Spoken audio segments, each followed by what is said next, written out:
பிரச்சனை பண்ணிருக்கா பரதேசி அடி வாங்கி நிக்கிற. என்ன கல்யாணம் பண்ணிக்கிறா எந்த பொண்ணுமே ரெடியா இல்லையே. நல்ல பொண்ணா பார்த்து கல்யாணம் பண்ணி வைக்கிறேன். ஏன் மாணிக்கம், உங்களுக்கு இன்னொரு பொண்ணு இருக்குல்ல? ஆமாங்க, அவளுக்கு மட்டும் ஒரு நல்ல வரன் கிடைச்சிட்டா சந்தோஷப்படுவேன். குமாரை அடித்து அசிங்கப்படுத்தின பாண்டியனை பழி வாங்கணும், அதே நேரத்தில் குமார் பயலுக்கும் எப்படியாவது ஒரு பொண்ணை பார்த்து கல்யாணம் பண்ணி வைக்கணும் அப்படின்னு வெறியோடு இருக்கிற சக்திவேலுக்கு லட்டு மாதிரி ஒரு மேட்ரு கிடைக்கிது. அதாவது தங்கமயிலுக்கு ஒரு தங்கச்சி இருக்கிறது தெரிய வருது. உடனே என்ன பண்ணுறான் சக்திவேலு, நேராக மாணிக்கம் பாக்கியம் வீட்டுக்கு போய் பொண்ணு கேட்க போகிறான். பொண்ணு கேட்கும்போது பாக்கியமும் ஒத்துக்கிறா. ஆனால் தங்கமயிலுக்கு விருப்பம் இல்லை. என்னன்னாக்கா குமார் ஒரு பொறுக்கி பயங்கிற விஷயம் அவளுக்கு தெரியும்.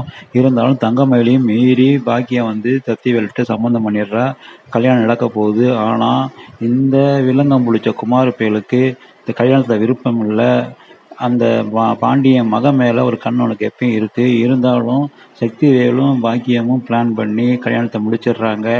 ஆனால் இதுக்கப்புறம் தான் ட்விஸ்ட்டே இருக்குது. ஏற்கனவே சரவணம் பய இந்த தங்கமேல் மேலே ரொம்ப வெறுப்பில் இருக்கான்.